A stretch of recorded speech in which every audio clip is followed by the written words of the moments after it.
আসসালামু আলাইকুম। ফারহানা রান্নাঘরে আপনাদের সবাইকে ওয়েলকাম জানাচ্ছি। আজকে আমি একটি মজাদার রেসিপি করেছি, সেটা হলো ঝালমুড়ির। আমরা কম বেশি সবাই ঝালমুড়ি খেতে খুবই পছন্দ করি, বিশেষ করে স্কুল লাইফে স্কুলের মাঠে যে মামারা ঝালমুড়ি বিক্রি করতেন ওনাদের কাছ থেকে আমরা অনেক খেয়ে থাকি। তো সারা জীবন তো খেয়েই গেলাম বাইরের খাবার, তাই একটু চেষ্টা করলাম বাসায় কিভাবে ঝালমুড়ির মশলা বানানো যায়।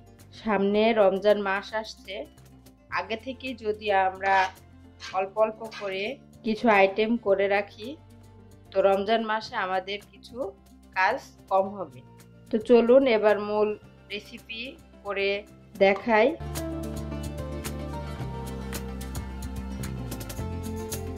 প্রথম স্টেপে আপনাদের আমি একটি শুকনো মশলা যে ঝালমুড়িতে লাগবে সেই উপকরণ নিয়ে নিয়েছি, সেগুলো আমি দেখিয়ে দিচ্ছি।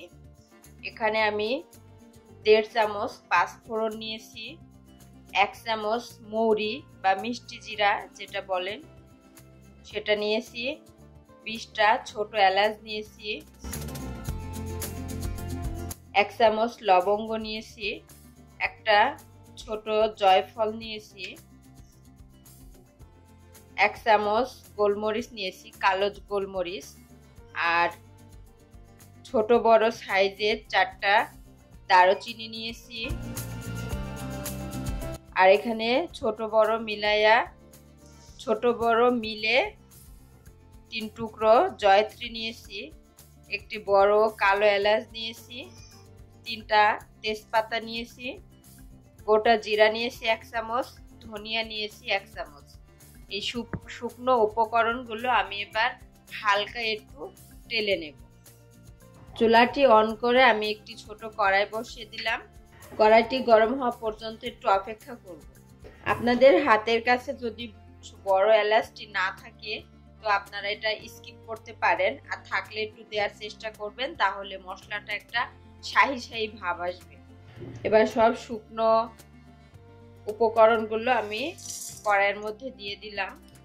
তেজপাতা 3টে আমি একটু ছোট করে দিলাম, টুকরো করে। এখানে আমার জয়ফলটি ছোট, তাই আমি একটা নিয়েছি, যদি বড় হয় তে অর্ধেক নেবেন। এবার আমি এটা চুলা থেকে নামিয়ে রেখে দিচ্ছি ঠান্ডা হয়ে আসা পর্যন্ত। দ্বিতীয় স্টেপে চলে আসলাম। চুলাটি অন করে আমি একটি ফ্রাই প্যান বসিয়ে দিলাম। এই ফ্রাই প্যানটি ঝালমুড়ির মশলাটি বানাবো। প্যান গরম হয়ে গেছে, এখানে আমি 1 কাপ পরিমাণ সরিষার তেল দিয়ে দিলাম। আপনারা তেল কম বেশি করে নিতে পারেন। আর 1/4 চামচ সয়াবিন তেল অ্যাড করলাম। এখানে আমি 2 ধরনের তেল দিলাম, আপনারা চাইলে সরিষার তেল শুধু দিতে পারেন বা শুধু সয়াবিনও দিতে পারেন, তাতে কোনো সমস্যা নেই। তেল ভালোভাবে গরম হয়ে গেলে এখানে আমি 1 কাপ পেঁয়াজ বাটা দিয়ে দিলাম, 2 চামচ রসুন বাটা দিয়ে দিলাম, 2 চামচ আদা বাটা দিয়ে দিলাম। এবার ভালোভাবে বাটা মশলাগুলো একটু আমি কষিয়ে নিব। এখানে ভয় পাওয়ার কোনো কারণ নেই, আমরা সবাই জানি সরিষার তেলে মশলা দেওয়ার পরে তখন কিন্তু ফেনা ওঠে সরিষার তেলে। বাটা মশলাগুলো এমনভাবে ভেজে নিতে হবে যেন আদা রসুনের পেঁয়াজের কাঁচা গন্ধটা চলে যায়।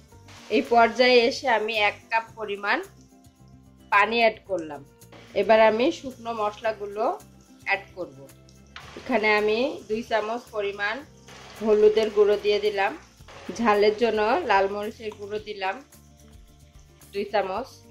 ভালোভাবে এবার মশলাগুলো কষিয়ে নেব। সামান্য একটু লবণ অ্যাড করলাম। মশলা যত ভালো কষাবেন ততই দীর্ঘদিন যাবত এটা সংরক্ষণ করতে পারবেন।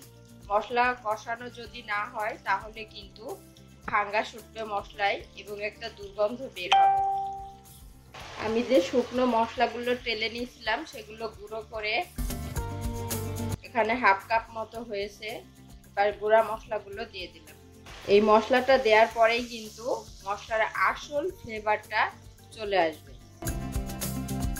একটা শাহি শাহি ভাব। যেহেতু এখানে আমরা জয়ত্রী, জয়ফল এবং বড় এলাচটা দিয়েছি, এই 3টি মশলার কারণেই কিন্তু শাহি শাহি ভাব আসবে মশলাটার ভেতরে। হ্যাঁ, আরেকটি অ্যাড করেছি, সেটা হলো পাঁচফোড়ন। পাঁচফোড়নে কিন্তু একটু অন্যরকম ফ্লেভার আনে। আমার রান্নাঘরে কিন্তু একটু অন্যরকম ফ্লেভার বের হচ্ছে। আপনারা বাসায় ট্রাই করলে অবশ্যই আপনারাও পাবেন এই ফ্লেভারটা। স্কুল লাইফে আমরা সবাই ঝালমুড়ি খেয়েছি। ভাবতাম যে এই ঝালমুড়িটার মশলা কিভাবে বানাই, আগে তো জানতাম না যে এত সহজ ভাবে বাসায় তৈরি করা যায়। তা আমি একটু ট্রাই করলাম কেমন হয়। কম বেশি তো ঝালমুড়ি খাওয়াই হয়, এজন্য বাসায় মশলাটি বানিয়ে ফেললাম। আপনারাও চাইলে বাসায় হাতের কাছে থাকা উপকরণ দিয়েই এই মশলাটি বানিয়ে ফেলতে পারবেন। মশলা কষানো হলে কিন্তু একটা অন্যরকম ফ্লেভার আসবে এবং ওপরে তেল ভেসে উঠবে, তখনই বুঝে নিতে হবে যে মশলা কষানো হয়ে গেছে। শেষ পর্যায়ে এসে আমি আরেকটি উপকরণ অ্যাড করব, সেটা হলো সরিষা বাটা। এখানে আমি হলুদ সরিষা 2 টেবিল চামচ এবং কালো সরিষা আধা চামচ নিয়ে আধা ঘন্টা ভিজে রেখেছিলাম। তারপরে কাঁচা 4টা মরিচ এবং সামান্য একটু লবণ দিয়ে আমি শিলপাটায় বেটে নিয়েছি। আপনারা চাইলে শিলপাটা না দিয়ে গ্রাইন্ডারও পেস্ট করে নিতে পারেন। এখানে আমি সেই সরিষা বাটা দিয়ে দিলাম। সরিষা বাটাটা দিলে কিন্তু আরেকটা অন্যরকম ফ্লেভার বের হবে। সব মিলিয়ে বুঝতে পারছেন কেমন হবে ঝালমুড়ির মশলাটা। সরিষা বাটাটা দেওয়ার পরে আমি 4 থেকে 5 মিনিট ভালোভাবে একটু কষিয়ে নেব। সরিষা বাটায় আমার লবণ দেওয়া আছে এবং আমি মশলার ভিতরেও হালকা একটু লবণ দিয়েছি। এবারে আমি এখানে অল্প করে কিছু বিট লবণ দিয়ে দিলাম। যারা এখনো এই ঝালমুড়ির মশলাটি বাসায় বানান নাই, তারা অবশ্যই আমার রেসিপিটির ফলো করে বাসায় বানিয়ে নিতে পারেন।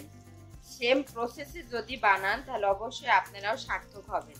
বাসায় অতিথি আসলে ঝটফট করে এই ঝালমুড়ির মশলা দিয়ে একটি ঝালমুড়ি বানিয়ে খাওয়াতে পারেন। এবার চুলার জালটি আমি বন্ধ করে দিব, ঠান্ডা হয়ে আসা পর্যন্ত অপেক্ষা করব। পরে একটি কাচের জারে আমি তুলে রেখে দিব। আপনারা এইভাবে ঝালমুড়ির মশলাটা বানালে নরমাল ফ্রিজে আপনারা 6 মাস রেখে খেতে পারবেন এবং বাইরে সাধারণ তাপমাত্রায় রাখলে 2 মাস পর্যন্ত রেখে খেতে পারবেন। যদি আমার এই রেসিপিটি আপনাদের ভালো লেগে থাকে অবশ্যই আমার ইউটিউব চ্যানেলটি সাবস্ক্রাইব করবেন, পাশে থাকা বেল আইকনটি ক্লিক করবেন। আরো নতুন নতুন রেসিপি নিয়ে আপনাদের সাথে পরবর্তীতে দেখা হবে। সেই পর্যন্ত আপনারা সুস্থ থাকুন, ভালো থাকুন। আল্লাহ হাফেজ।